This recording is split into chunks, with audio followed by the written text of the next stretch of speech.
दोस्तों, आपका अपने अभय ज्ञान चैनल में स्वागत है। और मैं आपका अपना दोस्त अभय शुक्ला। और जैसा कि आपको पता है कि हम लोग भारतीय संविधान के बारे में पढ़ रहे हैं, वन शॉर्ट क्वेश्चन। तो मेरा फर्स्ट पास आ चुका है। जितने दोस्तों ने अभी मेरा फर्स्ट वीडियो नहीं देखा है इसका संविधान के बारे में, तो प्लीज़ देख लीजिएगा। और वीडियो पसंद आए तो लाइक कीजिएगा और चैनल को सब्सक्राइब कर लीजिएगा और अपने दोस्तों को भेज दीजिएगा। चलिए दोस्तों, शुरू करते हैं। भारतीय संविधान में कुल कितने अनुच्छेद हैं? तो 444 अनुच्छेद हैं। भारतीय संविधान के किस अनुच्छेद में ये लिखा गया है कि भारत राज्यों का एक संघ होगा? अनुच्छेद 1 में लिखा गया है। किन अनुच्छेद में नागरिकों को मौलिक अधिकार प्रदान किए गए हैं? 12 से 35। किन अनुच्छेद में नागरिकता संबंधी प्रावधान है? अनुच्छेद 5 से 11। नौकरियों तथा शैक्षिक संस्थाओं में समाज के कमजोर वर्गों के लिए आरक्षण उपलब्ध कराने के लिए केंद्र सरकार को कौन सा अनुच्छेद अधिकार प्रदान करता है? अनुच्छेद 16। संविधान के किस अनुच्छेद में राज्य के नीति निर्देशक तत्वों का उल्लेख किया गया है? अनुच्छेद 36 से 51। भारतीय संविधान के किस अनुच्छेद में कल्याणकारी राज्य की अवधारणा वर्णित है? अनुच्छेद 39। संविधान के किस अनुच्छेद के अंतर्गत भारत में राष्ट्रपति पर महाभियोग चलाया जा सकता है? अनुच्छेद 61। किस अनुच्छेद में मंत्रीगण सामूहिक रूप से लोकसभा के प्रति उत्तरदायी होते हैं? बताइए दोस्तों, कौन सा हो जाए, क्या होगा इसमें? आर्टिकल 75। महान्यायवादी की नियुक्ति किस अनुच्छेद के अंतर्गत की जाती है? अनुच्छेद 76 के अंतर्गत। अगला, संविधान के किस अनुच्छेद के अंतर्गत राष्ट्रपति लोकसभा को भंग कर सकता है? तो आर्टिकल 85 के अंतर्गत राष्ट्रपति जो है लोकसभा को भंग कर सकता है। किस अनुच्छेद में संसद के संयुक्त अधिवेशन का प्रावधान है? मतलब जो संसद की लोकसभा और राज्यसभा है उसको संयुक्त करके बुलाने का प्रावधान किस अनुच्छेद में है? तो 108 के तहत। ठीक है। संविधान के किस अनुच्छेद में धन विधेयक की परिभाषा दी गई है? तो ये आपका आर्टिकल 110 जो है उसमें जो है धन विधेयक की परिभाषा दी गई है। तो राष्ट्रपति जो लोकसभा को भंग कर सकता है वो 85 आर्टिकल 85 से, और संयुक्त अधिवेशन बुलाने का जो प्रावधान है वो 108 में है, और धन विधेयक की परिभाषा जो दी गई है वो 110 में है। संविधान के किस अनुच्छेद के अंतर्गत राष्ट्रपति अध्यादेश जारी करता है? तो आर्टिकल 123 के अंतर्गत जो है राष्ट्रपति अध्यादेश जारी करता है। संविधान के किस अनुच्छेद में सर्वोच्च न्यायालय के न्यायाधीश पर महाभियोग चलाया जा सकता है? तो अनुच्छेद 124 के अंतर्गत जो आपका सुप्रीम कोर्ट है तो उसके जो न्यायाधीश हैं उन पर जो है महाभियोग 124 के तहत चलाया जा सकता है। राष्ट्रपति के किस अनुच्छेद के अंतर्गत सर्वोच्च न्यायालय से परामर्श मांग सकता है? तो ये है आपका 233। तो यदि राष्ट्रपति को कभी आवश्यकता पड़े तो वो जो है सर्वोच्च न्यायालय से परामर्श मांग सकता है, तो 233 अनुच्छेद में दिया गया। किस अनुच्छेद के अंतर्गत केंद्र के पास अवशिष्ट शक्तियां हैं? तो 248 जो अनुच्छेद है उसमें जो है केंद्र के पास अवशिष्ट शक्तियां प्राप्त हैं। किस अनुच्छेद में अंतर्राष्ट्रीय समझौते लागू करने के लिए शक्ति प्रदान की गई है? तो 253 में दिया गया है कि आप अंतर्राष्ट्रीय समझौता कर सकते हैं। किस अनुच्छेद के तहत राष्ट्रपति वित्त आयोग का गठन करता है? तो 280 के तहत, अनुच्छेद जो 280 है उसके तहत राष्ट्रपति वित्त आयोग का गठन कर सकता है, करता है। संपत्ति का अधिकार किस अनुच्छेद में है? तो अनुच्छेद 300 का में।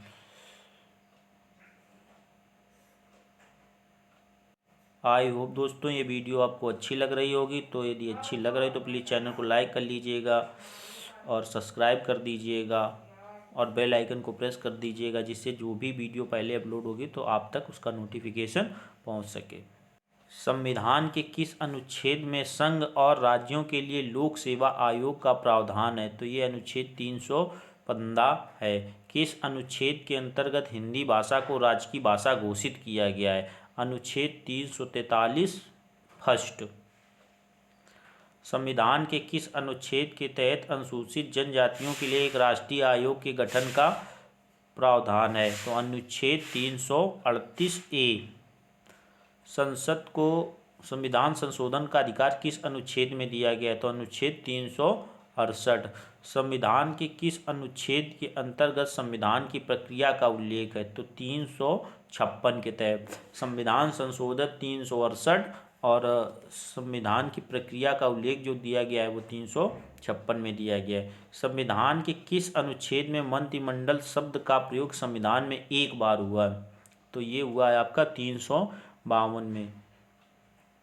ठीक है दोस्तों, जम्मू कश्मीर को किस अनुच्छेद के अंतर्गत विशेष दर्जा प्राप्त है? तो ये प्राप्त था 370 के तहत, लेकिन अब इसको समाप्त कर दिया गया है। अनुच्छेद 356 का संबंध किससे है? तो राष्ट्रपति शासन से। भारतीय संविधान में समता का अधिकार 5 अनुच्छेदों द्वारा प्रदान किया गया है, वे कौन कौन से हैं? तो 14 से 18 तक जो है समता का अधिकार दिया गया है। संविधान के किन अनुच्छेद में मूल कर्तव्यों का उल्लेख है? तो अनुच्छेद 51 का में। भारत के नागरिक का कर्तव्य होगा कि प्राकृतिक पर्यावरण का संरक्षण एवं सुधार, यह कथन किस अनुच्छेद में है?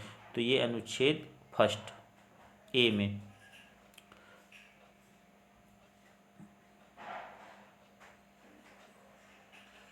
संविधान के किस अनुच्छेद के अंतर्गत राज्य सरकार को ग्राम पंचायतों के संगठन का निर्देश दिया गया है? अनुच्छेद 40।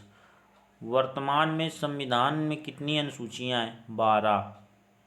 संविधान की द्वितीय अनुसूची का संबंध किससे है? तो महत्वपूर्ण पद अधिकारियों के वेतन भत्तों से। कौन सी अनुसूची में 22 भाषाओं को मान्यता दी गई है? 8वीं अनुसूची जो है उसमें जो है 22 भाषाओं को मान्यता दी गई है। दल बदल के आधार पर निर्वाचित सदस्यों की अयोग्यता संबंधी विवरण किस अनुसूची में है? तो 10वीं अनुसूची में जो है दल बदल, मतलब जो दल नहीं बदल लेते हैं, जैसे बीएसपी से चुने गए तो बीजेपी में चले गए, या बीजेपी से चुने गए तो सपा में चले गए। तो वही है कि यदि बदल देंगे तो इसका जो है इनकी अयोग्यता का निर्णय जो है 10वीं अनुसूची में दिया गया। संविधान की 6ठी अनुसूची किस राज्यों में लागू नहीं होती? तो मणिपुर में नहीं लागू होती। संविधान की जो 6ठी अनुसूची है वो किस राज्य में लागू नहीं होती? मणिपुर में। किस राज्य के आरक्षण विधेयक को 9वीं अनुसूची में सम्मिलित किया गया है? तमिलनाडु। बहुत इंपॉर्टेंट क्वेश्चन है, किस राज्य के आरक्षण विधेयक को 9वीं अनुसूची में सम्मिलित किया गया? तमिलनाडु में। भारतीय संविधान की कौन सी अनुसूची राज्य में नामों की सूची तथा राज्य क्षेत्रों का ब्यौरा मांगती? पहली अनुसूची। भारतीय संविधान में 9वीं अनुसूची परिवर्तित हुई प्रथम संशोधन द्वारा। किस अनुच्छेद के अंतर्गत उपराष्ट्रपति पद की व्यवस्था है? अनुच्छेद 63 के अंतर्गत जो है राष्ट्रपति का भी एक पद होगा। भारत में एक उपराष्ट्रपति का भी एक पद होगा, तो ये अनुच्छेद 63 कहता है। वित्तीय आपात की घोषणा किस अनुच्छेद के अंतर्गत होती? तो अनुच्छेद 360। दोस्तों यदि वीडियो अच्छा लग रहा हो तो प्लीज़ चैनल को लाइक कर दीजिएगा और वीडियो को शेयर कर दीजिएगा। राष्ट्रीय पिछड़ा आयोग का गठन किस अनुच्छेद के अंतर्गत किया जाता है? तो अनुच्छेद 340 के अंतर्गत राष्ट्रीय पिछड़ा आयोग का गठन किया। किस अनुसूची में केंद्र व राज्यों के बीच शक्तियों के बंटवारे का वर्णन है? तो 7वीं अनुसूची में जो है केंद्र व राज्यों के बीच शक्तियों के बंटवारे का वर्णन है। समवर्ती सूची किस राज्य में संबंधित नहीं है? तो अब तो ये जम्मू कश्मीर से हो गई है क्योंकि 370 हट गया है।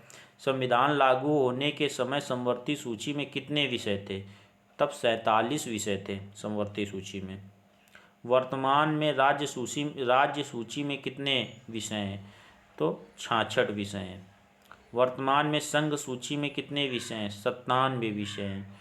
किस अनुसूची में असम, मेघालय, त्रिपुरा व मिजोरम राज्यों के जनजातीय क्षेत्रों के प्रशासन के बारे में प्रावधान है? तो 6वीं अनुसूची में जो है मेघालय, त्रिपुरा, असम, मिजोरम राज्यों के जनजातीय क्षेत्रों के प्रशासन के बारे में जो है 6वीं अनुसूची में बताया गया। भारतीय संविधान के स्रोत सामान्य ज्ञान प्रश्नोत्तरी। तो अब इस टॉपिक पे चलते हैं, ये दोस्तों रहने देते हैं। और ये जो है आपका जो है भारतीय संविधान के प्रमुख जो स्रोत कहाँ से क्या लिया गया है, तो इसका अलग से एक वीडियो बना देंगे। तो प्लीज़ यदि दोस्तों यदि वीडियो आपको पसंद आ रहा हो तो वीडियो को भी लाइक कीजिएगा और चैनल को सब्सक्राइब कर लीजिएगा और दोस्तों के साथ शेयर कर दीजिएगा। एक कंटेंट बनाने में काफ़ी मेहनत पड़ती है दोस्तों, और ये सब आपके लिए फ्री उपलब्ध है। तो प्लीज़ दोस्तों चैनल को लाइक कर दीजिएगा और बेल आइकन को प्रेस कर लीजिएगा, सब्सक्राइब भी कर लीजिएगा। थैंक यू, बाय बाय दोस्तों।